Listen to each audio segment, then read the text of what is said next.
दोस्तों जेकेएसएसबी के previous year questions की सीरीज में एक बार फिर से आपका स्वागत करते हैं और आज का ये हमारा एपिसोड एक नया होने जा रहा है जिसमें हम specifically Jammu and Kashmir GK को कवर करेंगे।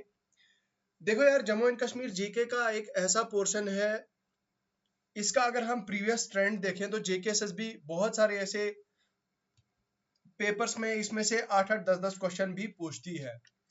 अब देखिए यूजुअली क्या होता है कि आपके सिलेबस में ये मेंशन किया गया होता है कि GK with reference to Jammu and Kashmir, ठीक है, with special reference to Jammu and Kashmir. अब उसमें ज्योग्राफी वगैरह बहुत सारी चीजें मेंशन होती है, लेकिन बच्चों को ये पता नहीं होता कि जेकेएसएसबी कौन से एरिया से क्या चीज उठा के पूछ ले। तो अब यहां से हम एक पीवाईक्यू सीरीज स्टार्ट करने जा रहे हैं। आज हम जेकेएसएसबी का जो स्टॉक असिस्टेंट का पेपर हुआ था, अगर आपको यकीन ना आए तो मैं एक बार आपको शो करना चाहूंगा। यहाँ पे स्टॉक असिस्टेंट में आपके 8 से 9 क्वेश्चन आए थे J&K जीके के, वो सारे आज हम कवर करेंगे। और इसके साथ में हम वेटरनरी फार्मासिस्ट के जो जेकेएसएसबी के क्वेश्चन आए थे वो भी हम यहाँ पे कवर करने की कोशिश करेंगे। उसके कुछ पार्ट यहाँ पे कवर करेंगे और उसके बाद कुछ पार्ट हम जो है वो नेक्स्ट वीडियो में कवर करेंगे। ओके, सो एक बार मैं आपको जरा स्टॉक असिस्टेंट का पेपर दिखा देता हूं। यहाँ पे आप देखिए, ये है हमारे J&K का, ये हमारा यहाँ पे जो पेपर था स्टॉक असिस्टेंट का। ये आप देखिए, ये स्टॉक असिस्टेंट के पेपर में ये क्वेश्चंस पूछे गए थे। यहाँ पे देखिए, late me just scroll down. हाँ, ये देखिए, यहां से शुरू हो जाता है, यहां से शुरू हो जाता है हमारा जम्मू एंड कश्मीर जीके का ये क्वेश्चंस इस तरह से। तो उड़ी डैम वगैरह इसके बारे में ये सारे क्वेश्चंस, और यहाँ से लेकर तो यहाँ तक आपका ये सारे क्वेश्चंस रहते हैं। लाइकवाइज आपके ये क्वेश्चंस हैं, एमसीक्यू हैं आपके J&K के। तो सीधा बगैर किसी फजूल देरी के अब हम स्टार्ट करते हैं आज का ये सेशन। सो यार, पहला क्वेश्चन बता रहा है कि मर्टेंट सन टेम्पल कहाँ पे सिचुएटेड है। अब इस चीज के बारे में तो आपको पता ही है, आप जेकेएसएसबी के अगर एग्जाम के लिए, किसी भी एग्जाम के लिए अभी तक आपने पढ़ा होगा, ये सबको पता है कि भाई ये जो मर्टन सन टेम्पल है ये सिचुएटेड है कहाँ पे, अनंतनाग में, ठीक है। और असल में ये जो सन टेम्पल है ये डेडिकेटेड है किसके लिए, किसके लिए डेडिकेटेड है, ये है डेडिकेटेड टू सन गॉड, ठीक है, सन गॉड के लिए डेडिकेटेड है।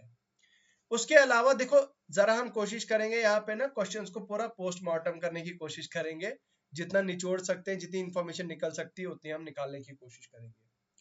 उसके बाद है आपका अनंतनाग में ही आपका एक और टेम्पल है जिसको हम बोलते हैं जसरोटा, जसरोटा टेम्पल है आपका, जसरोटा माता टेम्पल है।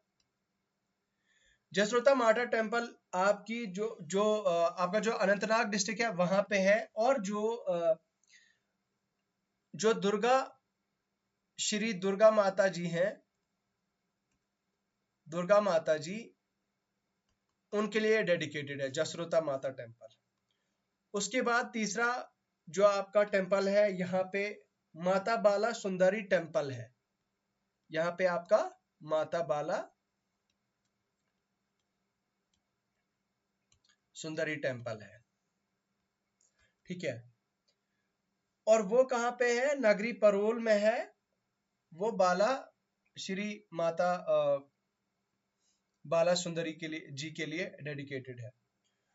उसके बाद है आपका एक और टेम्पल अनंतनाग में जिसको हम क्या बोलते हैं, एरवान टेम्पल, AIRWAN, एरवन टेम्पल, जो किसके लिए, श्री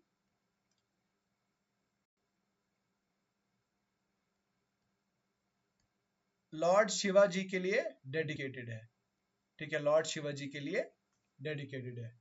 तो ये है कुछ नंबर ऑफ टेम्पल्स। यहाँ पे मैं अच्छी तरह से नाम लिख देता हूं ताकि आप अपने नोट्स में क्लियरली लिख सकें, लॉर्ड शिवाजी। ओके, तो चलो ये हो गया इसके बारे में। अब यहाँ पे असल में ये जो, माफ कीजिएगा, thank you for, sorry for the correction, यहाँ पे ये आपके कठवा के सारे टेम्पल्स हैं। ये आपके अनंतनाग का जो ये टेम्पल है ये मैंने इसके बारे में बता दिया आपको, सन टेम्पल है लेकिन ये सारे कठुआ के टेम्पल्स हैं, याद रखिएगा। उसके बाद अगर हम बात करें तो किश्तवाड़ की बात करते हैं। देखो यार, किश्तवाड़ में आपके कौन कौन सी है, कौन कौन से टेम्पल है। आपका फेमस टेम्पल कौन सा है? सरथल देवी टेम्पल है, जहाँ पे लोग पिलग्रिमेज पे जाते हैं, ठीक है। एक तो ये है सरथल में। उसके अलावा दूसरा कौन सा है? चंदी माता का टेम्पल है, ओके। उसके अलावा एक और है अथराभुजा टेम्पल, ओके।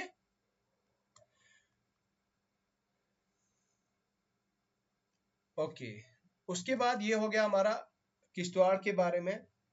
किश्तवाड़ के बाद आता है आपका रामबन। तो यार देखो, रामबन जो है ना, रामबन में आपका कौन कौन से आता है? रामबन में आपका जो है काली माता का टेम्पल है, वो फेमस है, ठीक है। याद रखिएगा, कभी भी कोई भी किसी भी क्वेश्चन में पूछा जा सकता है, किसी भी पेपर में। उसके अलावा वैष्णो देवी का टेम्पल भी जो है वो, वैष्णो देवी जी का टेम्पल भी जो है वो आपका कहाँ पे है? रामबन में है, ओके। तो ये थे कुछ जो है वो टेम्पल्स के बारे में फैक्ट्स। तो आई होप आपको ये आप अपने नोट्स में जो है वो ऐड ऑन कर लें। तो मैं यहाँ से इसको, late me just remove it. चलिए नेक्स्ट क्वेश्चन की तरफ आगे बढ़ते हैं। नेक्स्ट क्वेश्चन है आपका क्वेश्चन नंबर 2। क्वेश्चन नंबर 2 है आपका, who built Shalimar Bagh and Nishat Bagh in Jammu and Kashmir.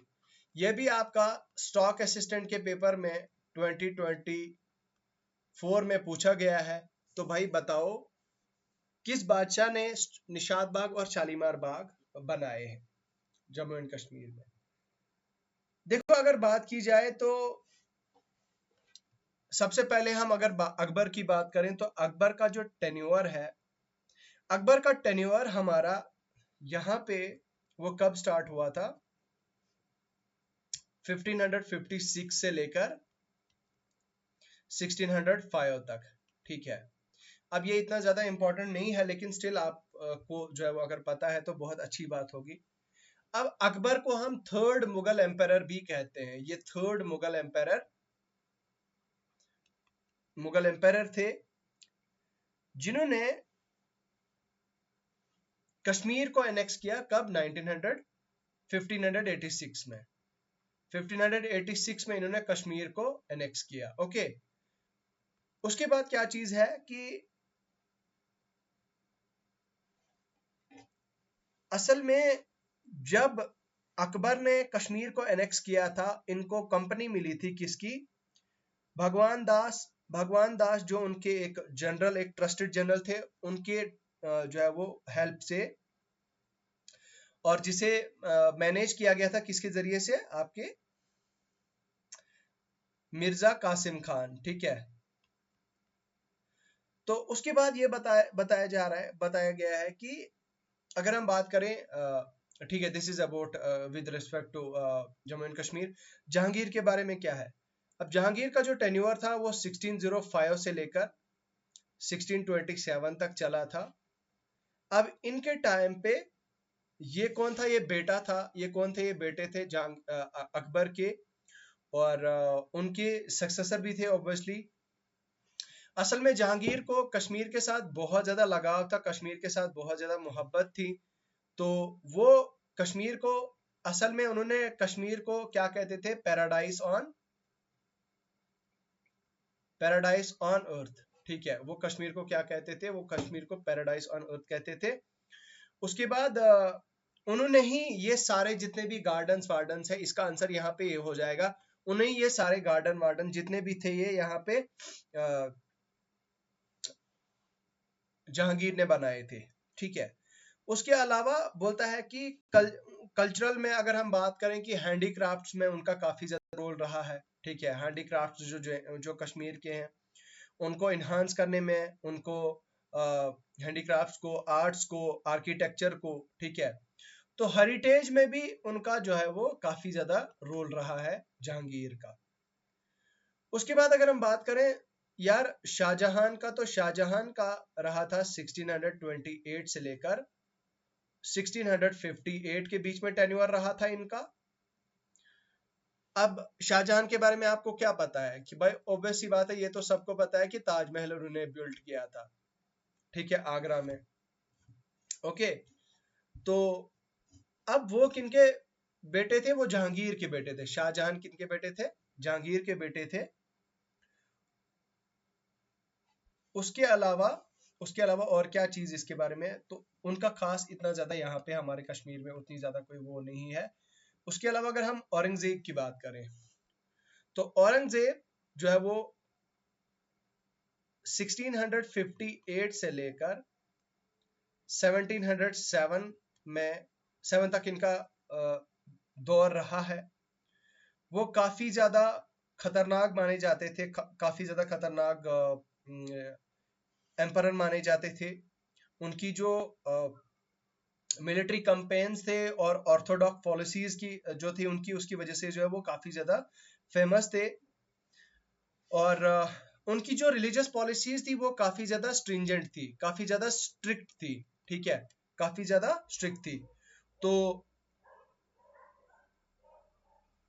और इसके अलावा उन्होंने क्या किया था कि उन्होंने टेम्पल्स की डिस्ट्रक्शन को फेवर किया था।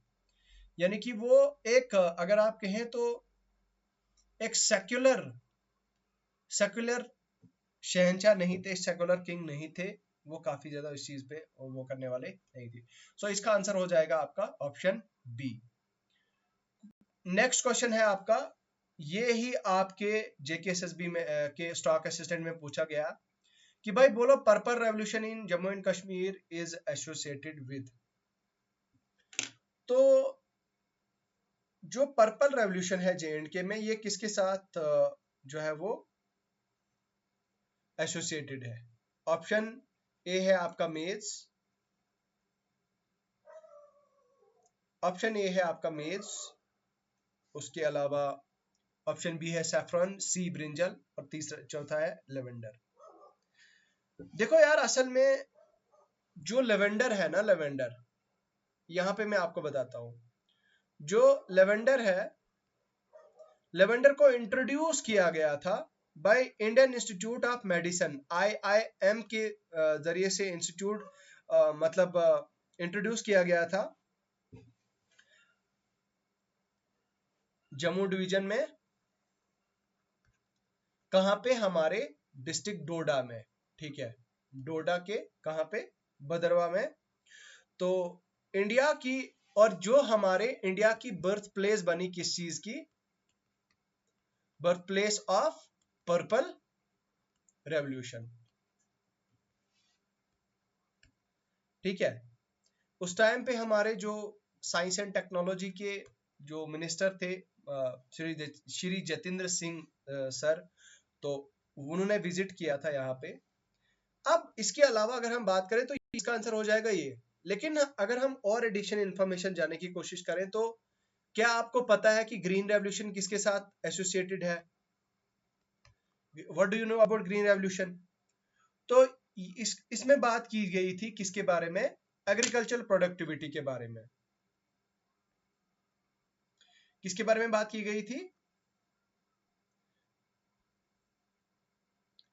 एग्रीकल्चर प्रोडक्टिविटी के बारे में बात की गई थी। अब ग्रीन रेवोल्यूशन बोलता है कि ये कब स्टार्ट हुआ था? 1960s में स्टार्ट हुआ था, ठीक है, जब हमारे इंडिया को किस में कन्वर्ट किया जा रहा था? मॉडर्न इंडस्ट्रियल एरा में जो है वो डाला जा रहा था, और जिसमें क्या किया गया था? HVY, high yielding, HYV, high yielding variety of seeds को जो है वो प्रमोट किया गया था, ठीक है। फिर उसके बाद अगर हम बात करें तो इसने ज्यादा किस पे फोकस किया था? High yielding variety of seeds, irrigation, infrastructure और पेस्टिसाइड्स, ओके। उसके बाद अगर हम व्हाइट रेवोल्यूशन की बात करें, व्हाइट रेवोल्यूशन, तो व्हाइट रेवोल्यूशन किसके लिए लाया गया था? वो लाया गया था किसको बूस्ट करने के लिए? मिल्क प्रोडक्शन के लिए, ठीक है, याद रखिएगा, मिल्क प्रोडक्शन को बूस्ट करने के लिए उसे लाया गया था, ठीक है। उसके अलावा इसमें क्या था कि इसमें आया था आपका ऑपरेशन फ्लड, ठीक है, ऑपरेशन फ्लड आया था, मतलब ये लॉन्च किया गया था आया नहीं था, ऑपरेशन फ्लड को लॉन्च किया गया था, ओके। इसमें इसके अलावा डेयरी डेवलपमेंट की गई थी, ठीक है, ओके, डेयरी डेवलपमेंट। उसके बाद है आपका ब्लू रेवोल्यूशन, ठीक है, ब्लू रेवोल्यूशन। ब्लू रेवोल्यूशन के बारे में क्या जानते हैं आप? देखो, ब्लू रेवोल्यूशन जो है ना, ब्लू रेवोल्यूशन ने किस चीज से फोकस किया था? Increase of fish and marine production, ठीक है, फिश और मरीन प्रोडक्शन को इंक्रीज कराने के लिए ब्लू रेवोल्यूशन पे जो है वो ज्यादा ये दिया गया था। उसके बाद अगर हम येलो रेवोल्यूशन की बात करें तो येलो रेवोल्यूशन को के हेल्प से ऑयल सीड्स के रिलेटेड है, ठीक है, आपको ये चीज याद रखनी है, ऑयल सीड के रिलेटेड ये माना जाता है। गोल्डन रेवोल्यूशन की अगर हम बात करें तो गोल्डन रेवोल्यूशन हमारा हॉर्टिकल्चर डेवलपमेंट के लिए माना जाता है, ठीक है। उसके अलावा हमारी सिल्वर रेवोल्यूशन किसके लिए मानी जाती है? एग प्रोडक्शन के लिए, EGG, एग प्रोडक्शन के लिए, याद रखिएगा, ठीक है। पिंक रेवोल्यूशन किसको फेवर करती थी? पिंक आपके मीट वगैरह इन चीजों को फेवर करती थी। उसके अलावा रेड रेवोल्यूशन किस चीज को फोकस करती थी? तो रेड ने टोमेटो एंड मीट को प्रोडक्शन के लिए फेवर किया। उसके बाद मैं यहाँ पे थोड़ा इरेज कर देता हूँ क्योंकि मेरे पास स्पेस बहुत कम, मतलब कुछ बची ही नहीं है, तो यहाँ पे मैं थोड़ा इसको इरेज करने की कोशिश करता हूँ ताकि मुझे यहाँ पे थोड़ी स्पेस मिले, थोड़ी जगह मिले, ओके। सो नाउ अब हम आगे और कुछ रेवोल्यूशंस के बारे में जानते हैं। Late me just finish it. तो अच्छा, एक आया था आपका गोल्डन फाइबर। गोल्डन फाइबर किसके बारे में आया था? गोल्डन फाइबर आया था आपका जूट प्रोडक्शन के लिए, ठीक है, गोल्डन फाइबर आपका जूट प्रोडक्शन के रिलेटेड है। उसके साथ में अगर हम बात करें ग्रे रेवोल्यूशन किसके रिलेटेड था? आपका इंक्रीज इन फर्टिलाइजर, ठीक है, फर्टिलाइजर के रिलेटेड था।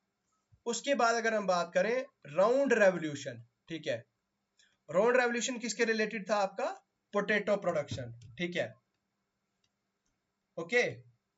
देखो, इस पूरे क्वेश्चन को हमने पूरा पोस्टमार्टम कर दिया, पूरी निचोड़ के रख दिया, ठीक है। चलो नेक्स्ट क्वेश्चन की तरफ आगे बढ़ते हैं। अच्छा, बहुत ही सिंपल है, which district is known as city of temples in Jammu and Kashmir? तो ये तो भाई आप सबको पता होना चाहिए कि भाई ये हमारा जम्मू को कहा जाता है, ठीक है, सिटी ऑफ टेम्पल्स हमारी जम्मू सिटी को कहा जाता है। नेक्स्ट क्वेश्चन है, who built Rajouri fort in Danidar village? तो राजौरी फोर्ट को किसने, देखो यार, राजौरी फोर्ट जो है ना काफी ज्यादा फेमस फोर्ट है, ठीक है, तो धानीधार विलेज में इसको किसने बिल्ट किया? तो देखो, अगर बात की जाए आपके राजौरी फोर्ट की, राजौरी फोर्ट को हम क्या कहते हैं? Rajouri fort is also known for, Rajouri fort को हम धानीदार फोर्ट भी कहते हैं, ठीक है, ये चीज आप याद रखिएगा, धानीदार फोर्ट के नाम से भी ये फेमस है। अगर हम बात करें इसके फाउंडर की तो असल में जो राजौरी के रूलर थे राजा पृथ्वीपाल, राजा पृथ्वीपाल जो थे वो प्रोमिनेंट रूलर थे यहाँ के राजौरी रीजन के। तो उनकी असल में एक्सटर्नल इवेजन को अवॉइड करने के लिए,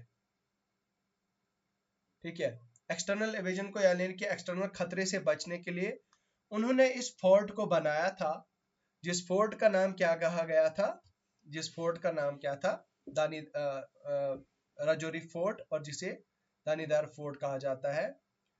और वो एक बहुत ही बड़े लेजेंडरी और बहुत ही जबरदस्त ये माने जाते थे, ठीक है, बहुत बहुत स्ट्रांग माने जाते थे।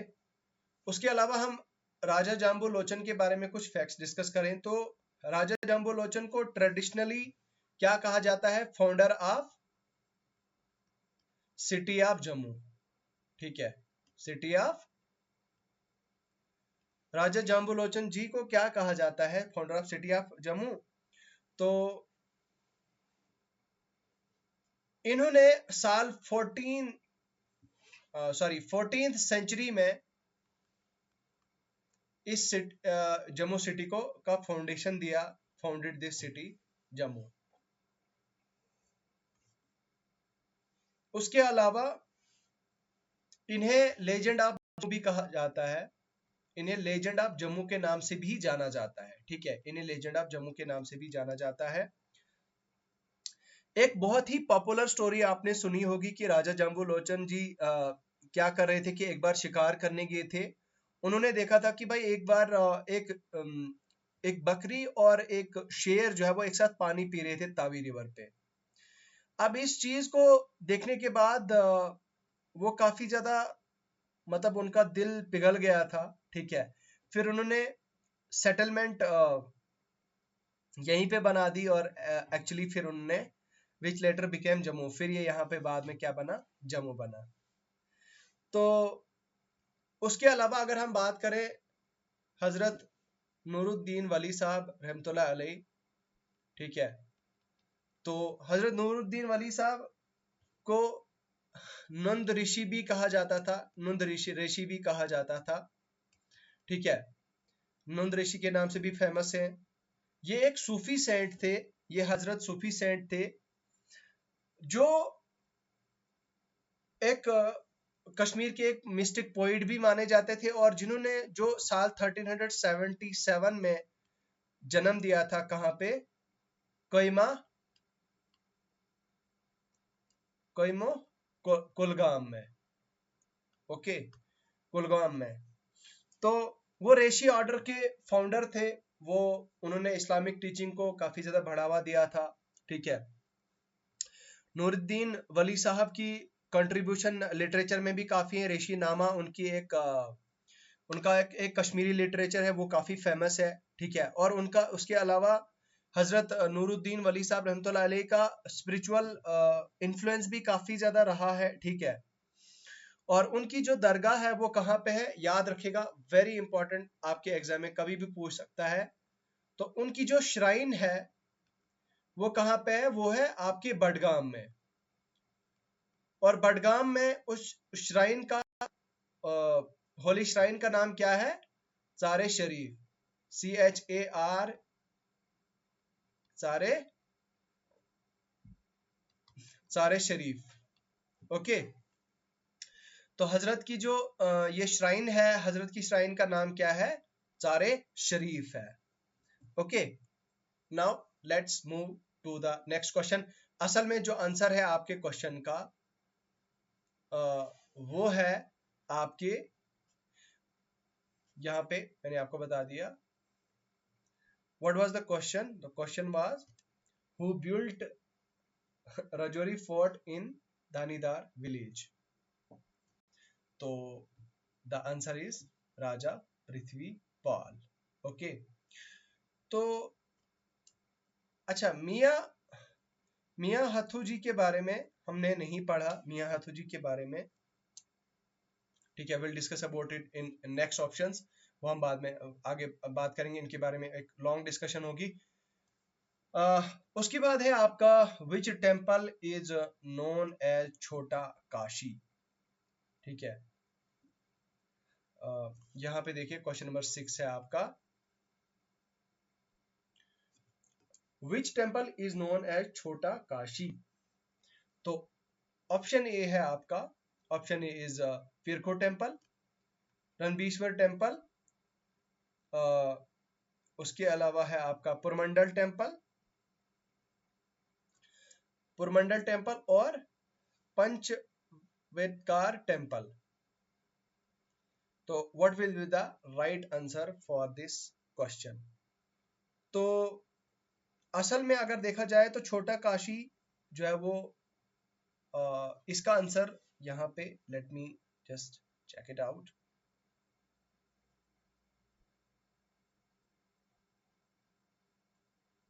असल में जो छोटा काशी है ना, छोटा काशी एक महाकालेश्वर टेम्पल है जो लोकेटेड है उज्जैन में, ठीक है, उज्जैन में लोकेटेड है, उज्जैन में लोकेटेड है, एमपी के, मध्य प्रदेश के उज्जैन में लोकेटेड है लिटिल काशी। अब लिटिल काशी जो हमारे जे&के में यहाँ पे अगर हम बात करें तो चलो इसके बारे में हम, इसके ऑप्शंस बाद में हम देखते हैं। I'm getting a little bit confusion in this question. We'll discuss about it. अच्छा, उसके बाद है आपका question number 7, which article empowered J&K state legislature to define permanent residence and provide special rights to them? देखो article 1 है, article 2 है, article 3 है, article 35 है और आर्टिकल है आपका 35A और 70। देखो यार, आपको पता है कि जो हमारा आर्टिकल 1 है, आर्टिकल 1 किसके बारे में बात करता है? आर्टिकल 1 हमारे इंडियन कॉन्स्टिट्यूशन की नेमिंग ऑफ द यूनियन के बारे में, यूनियन के बारे में एंड इट्स टेरिटरीज, उसके बारे में बात करता है। उसके बाद आर्टिकल 2 हमारा किसके बारे में बात करता है? आर्टिकल 2 हमारा बात करता है admission and establishment and admission of new state, ठीक है। अब आर्टिकल 35 और ए और 370 ये हमें आर्टिकल 350 और 35 एंड 370 ये किसके बारे में बात करता है? ये हमारे स्पेशल जो permanent residence and provide special rights हमारे जे&के को ये देता है। तो article 35A and article 370 option A is the right answer. Okay, so अब हम यहाँ पे नेक्स्ट क्वेश्चन की तरफ, वेटरनरी फार्मासिस्ट का क्वेश्चन है। अब हम वेटरनरी फार्मासिस्ट के क्वेश्चंस को डिस्कस करते हैं। यहाँ पे मैं अगर एक बार आपको दिखा दूं तो ये आप देख सकते हैं, यहाँ पे ये हमारे पास वेटरनरी फार्मासिस्ट का क्वेश्चन पेपर है और वेटरनरी फार्मासिस्ट के क्वेश्चन पेपर में यहाँ पे आप देख सकते हैं ये सारे PYQs पूछे गए हैं आपके जे&के जीके के। तो अब देखो यहाँ पे अगर हम बात करें तो बात की जा रही है जोजिला टनल जो है, जोजिला टनल हमारा कनेक्ट करता है जम्मू एंड कश्मीर को किस स्टेट के साथ? तो देखो यार, इस चीज के बारे में आपको पता होना चाहिए कि जोजिला टनल हमारा किसके साथ कनेक्ट करता है? लद्दाख के साथ, ठीक है। ये ऑप्शन तो ठीक है, लेकिन जोजिला टनल जेड मोड़, इसको हम क्या बोलते हैं? जेड मोड़ एंड जोजिला टनल बोलते हैं, ठीक है।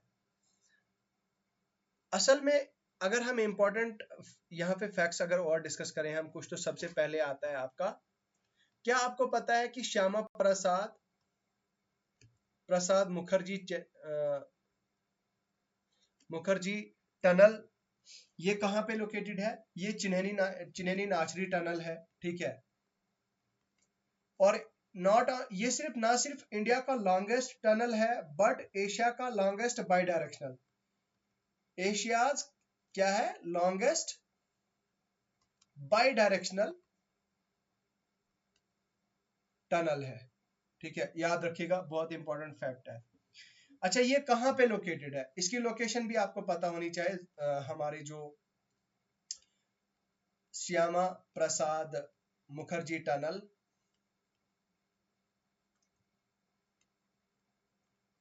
इस टनल को हम क्या बोलते हैं? नासरी चिन्हैनी टनल भी बोलते हैं। लोकल्स यहाँ पे हम क्या बोलते हैं यूजुअली? नाजरी चिनैनी टनल भी जो है वो हम इसे कहते हैं। ओके, अब देखो यहाँ पे ये ना सिर्फ हमारे इंडिया का लॉन्गेस्ट टनल है, बल्कि sorry, the battery of my PC is running low, so I need to connect it, just a couple of seconds wait। तो इसको हम यहीं पे जो है वो आगे फिर डिस्कस करेंगे। Let me first connect it to the charger। Okay, it got connected। So now जो श्यामा प्रसाद मुखर्जी टनल है आपका, इसके बारे में हम डिस्कस कर रहे थे। तो अब इसके बारे में यहाँ पे कुछ और फैक्ट्स मैं आपको बताता हूं। ये जो हमारा टनल है ये कहाँ पे है? लोअर हिमालयाज में है। It is located in the lower Himalayas. Okay, ये हमारे लोअर हिमालयाज में है, हिमालयन माउंटेन रेंज में है, between Udhampur and Ramban in Jammu and Kashmir. उसके बाद है आपका बानीहाल। मैं आपको बताते जाऊंगा, आप लिखते जाना। बानीहाल काजीगुंड टनल, ये हमारा कितना 8.5 किलोमीटर लॉन्ग टनल है। 1790 मीटर की एलिवेशन पे ये स्थित है। ये पीर पंजाल रेंज में, हमारे पीर पंजाल रेंज में आता है, जो कनेक्ट करता है बानीहाल को किसके साथ? काजीगुंड कश्मीर के साथ। ओके, ये श्रीनगर और जम्मू की हाईवे पे एक बहुत बड़ा और इंपॉर्टेंट टनल माना जाता है। उसके बाद है थर्ड आपका नंदनी टनल। अच्छा, नंदनी टनल जो है ना दोस्तों, ये नंदनी वाइल्ड लाइफ सेंचुरी के पास में जो है वो कंस्ट्रक्ट किया गया है। इसकी टोटल लेंथ है 1.4 किलोमीटर। ठीक है, ये भी जम्मू एंड कश्मीर के हाईवे का NH44 का पार्ट है। ओके, ये भी हमारे नेशनल हाईवे 44 का पार्ट है। उसके अलावा फिर है हमारा एक और जिसे हम क्या बोलते हैं? Z mode tunnel. तो जेड मोड टनल, इसका कंस्ट्रक्शन कहाँ पे है? इसका ये टोटल 20 किलोमीटर है। 20 किलोमीटर है from Zoji La pass on Srinagar Kargil Leh. ठीक है, तो ये है हमारे सभी टनल्स के बारे में फैक्ट्स। अब हमने ये तो डिस्कस कर लिया। अब हम आगे और MCQ डिस्कस करेंगे, जो हमारे पेंडिंग जो हमारे जितने भी वेटरनरी फार्मासिस्ट के पेंडिंग क्वेश्चंस है। वेटरनरी फार्मासिस्ट, स्टॉक असिस्टेंट, उसके बाद ये है आपका फाइनेंस अकाउंट असिस्टेंट का। फिर हम कंप्यूटर पे भी कुछ क्वेश्चन